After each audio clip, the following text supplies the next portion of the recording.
Algérie, depuis si longtemps le théâtre d'événements tragiques. Plus de 200 000 réfugiés venant des zones frontalières avaient quitté leur village pour gagner les régions voisines de la Tunisie et du Maroc.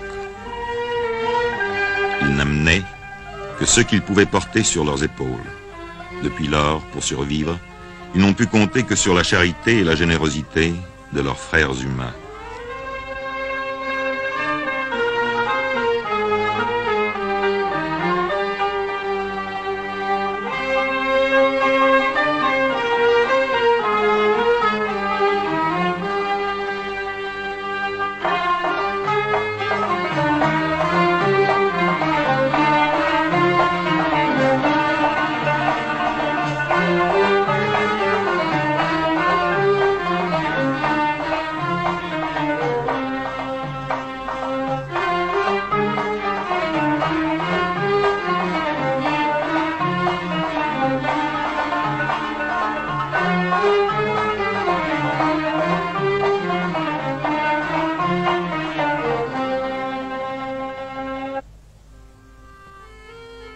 Dans tout l'islam, la religion et un même mode de vie unit les croyants.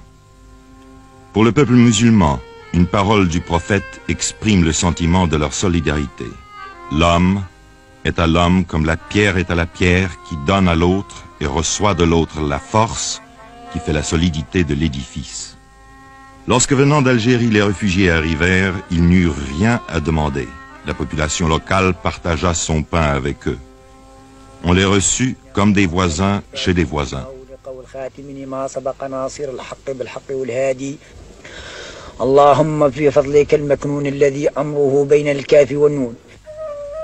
Mais la terre ne pouvait nourrir tout le monde. Les moyens des gouvernements tunisiens et marocains s'épuisèrent bientôt, et c'est au Haut-Commissariat des Nations Unies que l'on fit appel. Sur sa requête, le Comité international de la Croix-Rouge apporta les premiers secours. Puis, la Ligue des sociétés de la Croix-Rouge et le Haut-Commissariat organisèrent une opération plus vaste.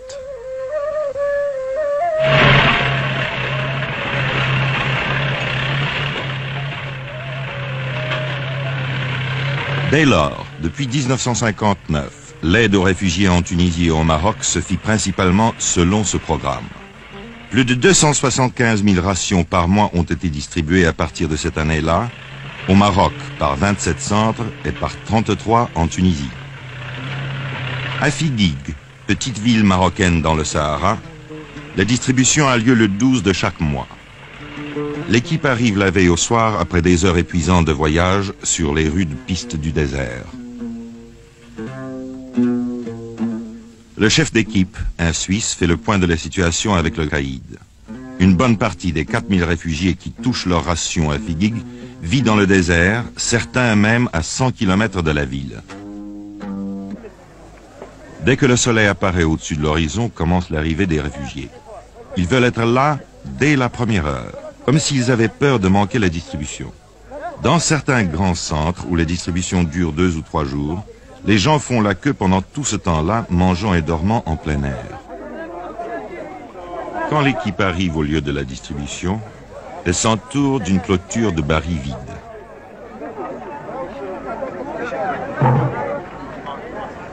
Voilà les queues maintenant organisées, les femmes d'un côté, les hommes de l'autre.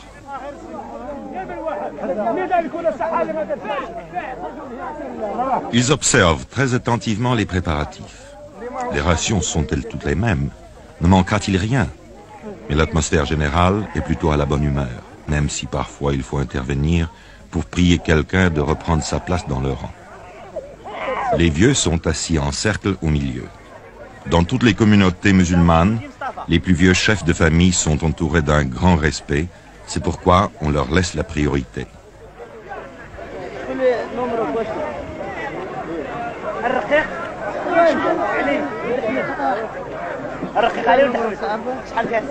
Mais les hommes ne seraient pas les hommes si même parmi les plus vieux, certains essayaient de passer avant les autres, comme ce vieil homme qui a tout l'air de vouloir se glisser au premier rang.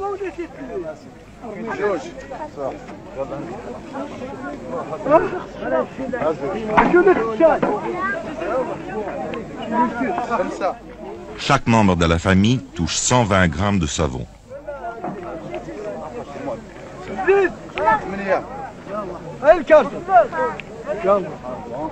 400 grammes de sucre.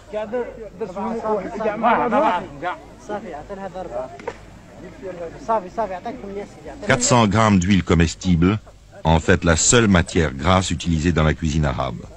Les quarts de ration sont chaque fois soigneusement pointés.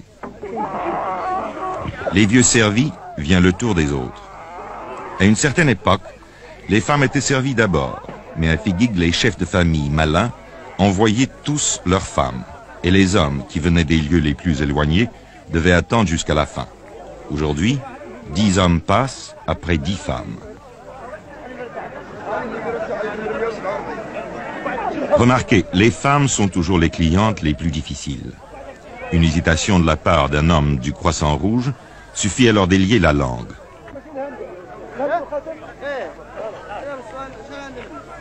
C'est dans cette ancienne église que l'archevêque catholique de Casablanca a mise à la disposition de l'opération de secours que se fait la distribution de blé et de riz. Chaque réfugié a droit à 10 kilos de blé et 2 kilos de riz. En Afrique du Nord, chaque famille cuit son propre pain et fabrique sa semoule pour le traditionnel couscous. Un plat de semoule cuit à la vapeur, des légumes bouillis et de la viande ou du poulet, s'il y en a. Certains réfugiés n'ont pas touché à la viande depuis plus d'1 an.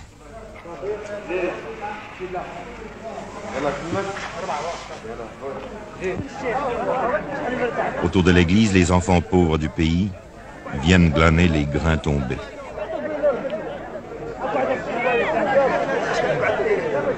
La charité n'est pas le privilège des riches. Les réfugiés aussi partagent avec les autres.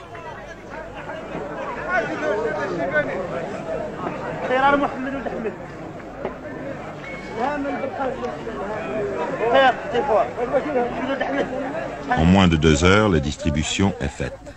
Certaines familles disposent en commun d'un moyen de transport mécanique. Mais la plupart repartent avec leur âne chargé de provisions mensuelles. La famille, ce n'est pas seulement le père, la mère et les enfants, mais aussi les grands-parents, les frères, leurs femmes et leurs enfants, et parfois aussi les cousins. Il arrive qu'une famille forme un groupe de plus de 20 personnes. À travers les rues principales de Figuig, les caravanes repartent, formant une longue procession.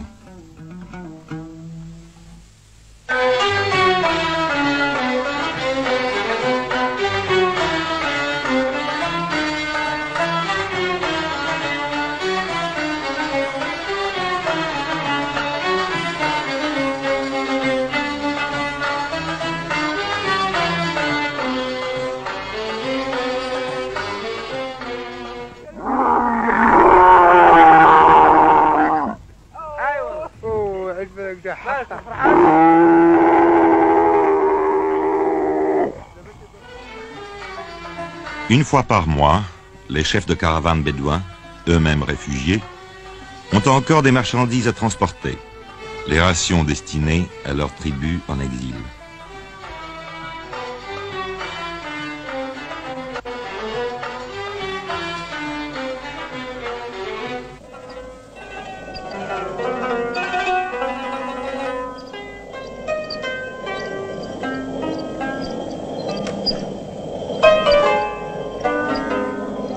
Aujourd'hui encore, on utilise des meules comme celles que l'on a découvertes dans les ruines romaines d'Afrique du Nord. Le blé vital. Le blé vital amené d'au-delà des mers dans les ports d'Afrique du Nord, emmagasiné, distribué, moulu, cuit, mangé. Le blé vital et les autres aliments ont créé l'union entre des peuples de races différentes.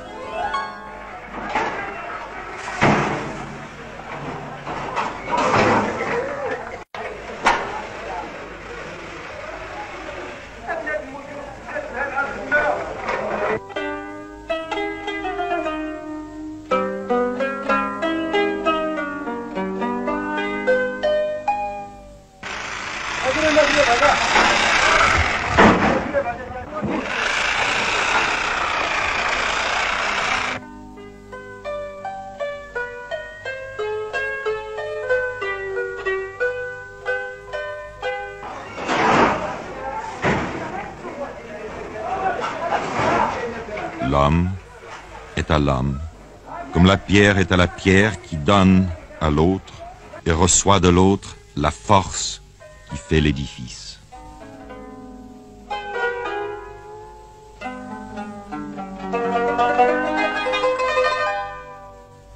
Cet élan ne s'est pas interrompu au cours de toutes ces années. Un arrêt dans la générosité, une défaillance dans l'organisation aurait entraîné la disette et la famine. Il y a eu des moments d'angoisse.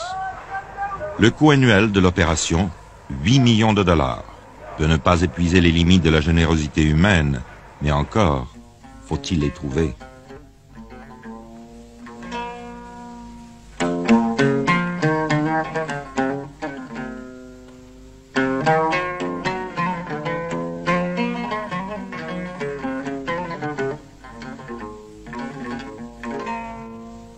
On est parvenu à fournir à chaque réfugié 1540 calories par jour.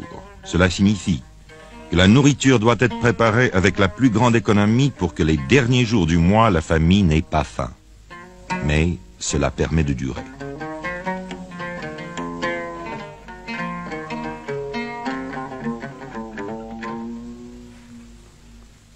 Dans les montagnes, les réfugiés construisent eux-mêmes des gourbis.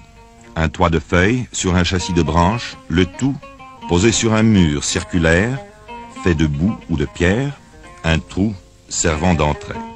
Dans les plaines et le désert, les réfugiés vivent sous les tentes qu'ils ont généralement construites eux-mêmes dans le style traditionnel.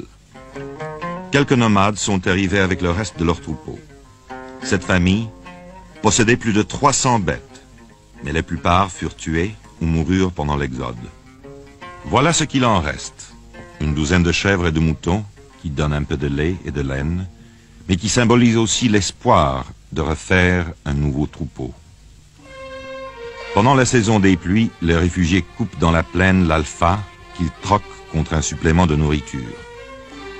On tisse aussi des nattes d'alpha sur des métiers procurés par l'opération de secours.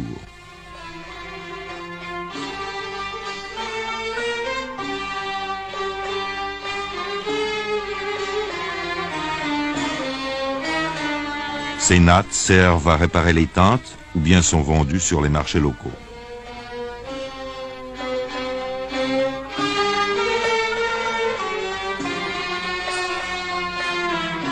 Dans les collines et les montagnes, les réfugiés ont le droit de couper les broussailles mortes. Ce réfugié a eu la chance de trouver un chêne de liège mort.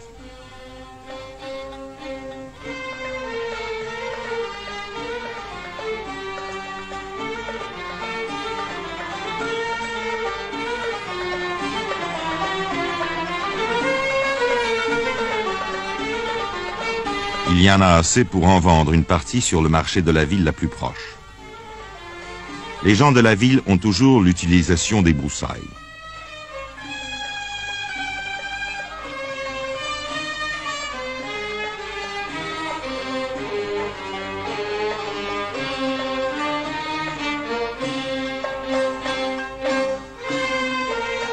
L'offre est acceptée, le marché conclu. 250 millim pour une charge de bois, 2 nouveaux francs 50, à peine un demi-dollar. Le seul argent que cet homme ait eu entre les mains depuis 2 ans. Une aubaine. Maintenant, il peut ramener chez lui quelques épices et du thé. Mais la condition générale, pas d'argent, pas de travail, pas de terre, et l'angoisse en face d'un avenir incertain. Voilà ce qui rend l'exil lourd à tous les réfugiés, qu'ils soient en Europe, en Asie ou en Afrique.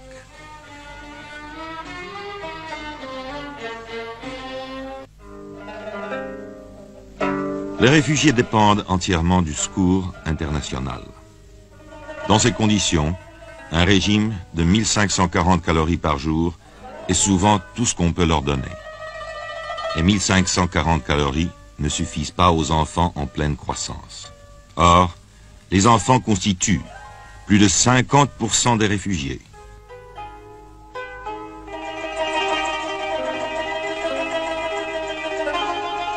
Pour eux, un effort exceptionnel a été accompli. Une chaîne de 160 postes de distribution de lait a été créé pour 90 000 enfants réfugiés. Chaque matin, en allant à l'école, on leur donne une tasse de lait vitaminé et un morceau de pain.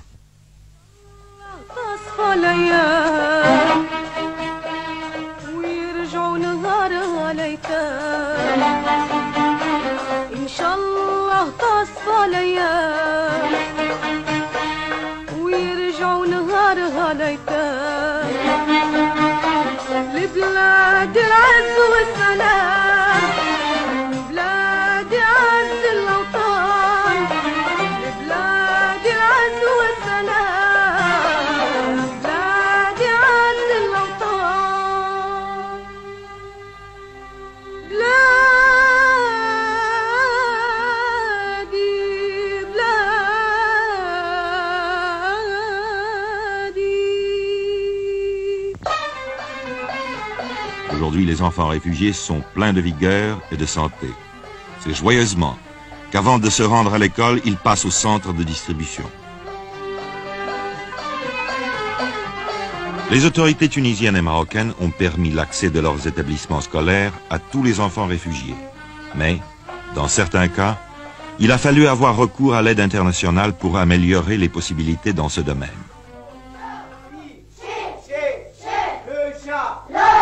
Le chat a griffé Yamina. Le chat a griffé Yamina.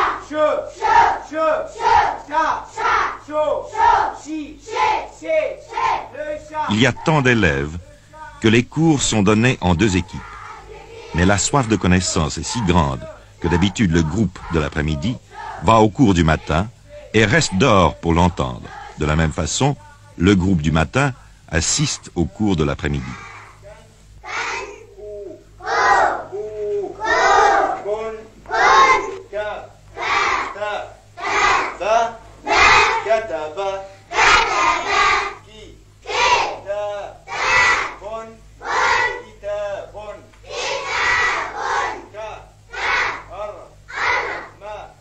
Les classes finies, pendant leurs heures de liberté, les enfants s'occupent à de petits travaux ménagers. Par exemple, ils vont puiser de l'eau.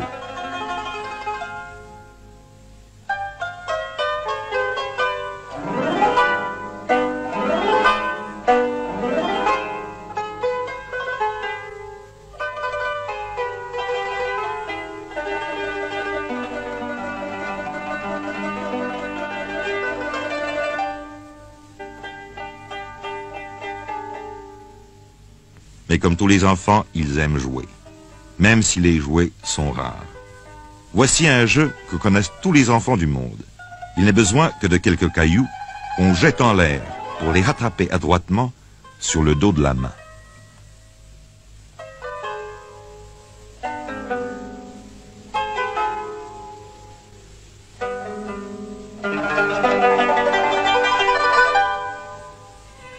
Dans les régions montagneuses et sur les hauts plateaux, là où les hivers sont très rigoureux, une autre opération a été mise en train en 1960.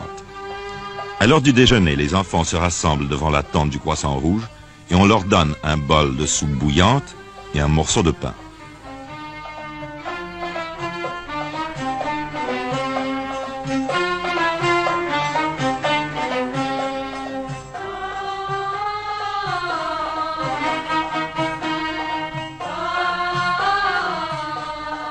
Deux fois par semaine, on ajoute de la viande.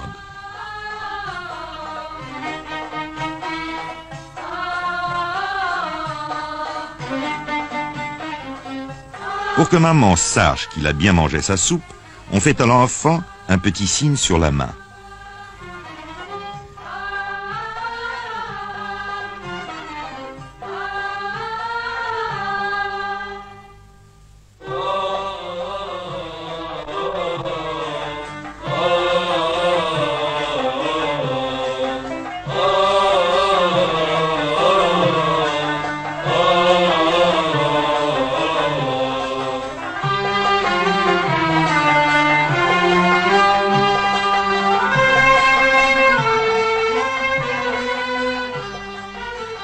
Avec tant de réfugiés disséminés sur des centaines de kilomètres, il a fallu mettre sur pied un service spécial de santé. Des médecins font des tournées régulières. Les maladies les plus courantes sont le trachome, le paludisme et la tuberculose. Leur fréquence aujourd'hui a été ramenée à des proportions normales pour la région. Mais c'est là une longue bataille à mener, qui fait partie de l'effort nécessaire pour élever le niveau de vie général.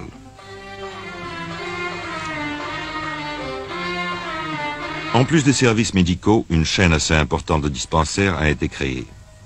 Des infirmiers, des secouristes, formés sur place, s'occupent des cas ordinaires.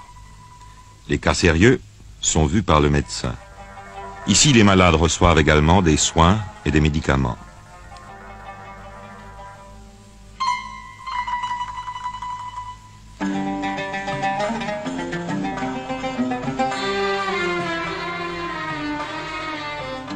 Ce service sanitaire est très apprécié par les réfugiés. Dans certains centres, on soigne journellement de 3 à 400 patients.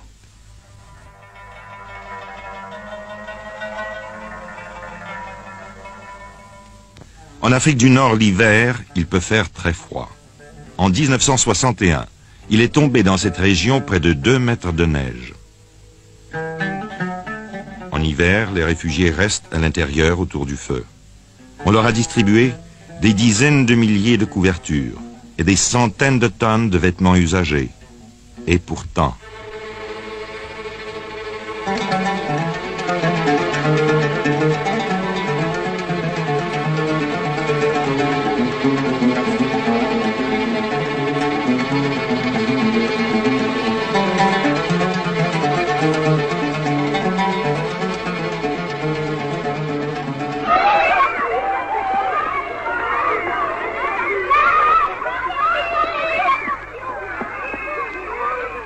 Une fois par an, on donne aux enfants une kashabia. Il s'agit d'un vêtement à capuche qui les tiendra bien au chaud.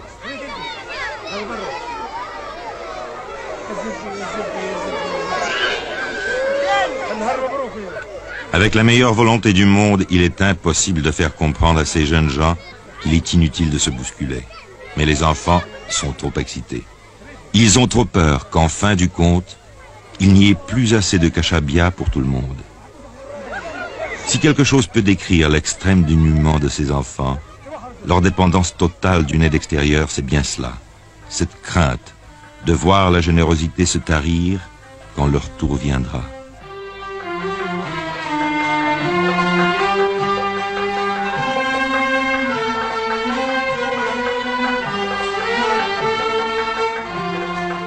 Myriam et son petit frère pleuraient à chaudes larmes pendant que les autres s'en allaient avec leur merveilleuse kashabia.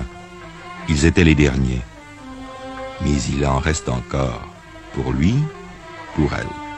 Et maintenant, on sourit presque.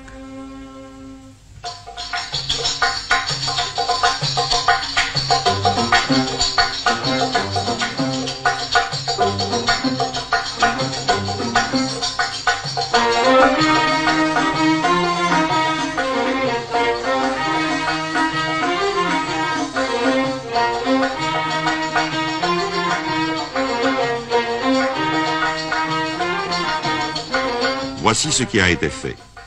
Chaque mois régulièrement, on distribue plus d'1/4 de million de rations, chaque jour du pain et du lait pour 90 000 enfants. Dans certaines régions, on a construit des cantines, on a distribué des habits neufs, des couvertures, des tentes. On a bâti des écoles et monté un service sanitaire moderne. Cette opération a obtenu l'appui de 65 nations, grâce aux sociétés de la Croix-Rouge et du Croissant Rouge, de Lion et Soleil Rouge, aux agences bénévoles, aux contributions financières des gouvernements, des groupes privés ou de particuliers. D'un bout de l'année à l'autre, les dons venus du dehors sont rassemblés et les vêtements triés selon les tailles et les âges. Les sacs usagés qui ont servi au transport de la farine sont transformés en chemises et en vêtements. Ce travail est accompli par des jeunes filles réfugiées dans un centre d'apprentissage du Croissant Rouge d'Oujda au Maroc. Le cours est très attentivement suivi par ces adolescentes. زيدي هكذاك انا ديري 5 ديري 4 بالروز. le retour au pays natal est le seul avenir pour ces jeunes enfants et leurs parents. Les réfugiés ont été reçus comme des voisins chez des voisins par les peuples de la Tunisie et du Maroc. C'est la communauté internationale qui les aide. Mais leur véritable vie n'est pas ici, où ils ne peuvent ni travailler ni s'implanter. Et tous, du reste, désirent retourner chez eux dès que cela sera possible. Ils ont traversé une longue période de découragement, d'incertitude et d'attente, tant qu'il ne s'agissait pour eux que de survivre, et c'est grâce à l'aide internationale qu'ils ont survécu. Cette aide internationale leur a aussi permis d'envisager l'avenir avec confiance, car ils savaient qu'ils n'étaient pas abandonnés. Aujourd'hui, le retour au pays natal approchant, de nouvelles questions, de nouvelles difficultés leur apparaissent. Car le pays où ils retourneront aura été abandonné pendant des années. Les puits seront écroulés, les maisons auront été détruites, la terre sera retournée en friche. Pour tout le monde, y compris les enfants, ce sera une épreuve. Il faudra donc continuer l'aide internationale jusqu'au moment de leur retour, afin qu'ils demeurent en bonne santé physique et morale pour aborder la période où ils devront entreprendre de reconstruire leur vie. L'aide internationale devra faciliter le passage de la vie oisive du réfugié au devoir sévère qu'exige la participation de chacun en tant que membre d'une communauté vivante. Un troubadour chante l'avenir des enfants rassemblés. Ceux qui vous ont donné, dit-il, l'ont fait avec joie. En retour, vous leur donnerez votre gratitude. Vous vous efforcerez d'oublier les temps amers et de faire en sorte que la compréhension puisse régner entre les peuples.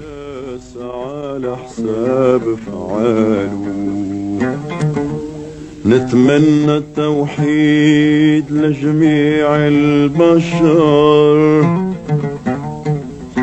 في عالم سعيد تزيان أحواله، عالم حر جديد لبدا ينتصر وتزول الغيار ما بين ابطال.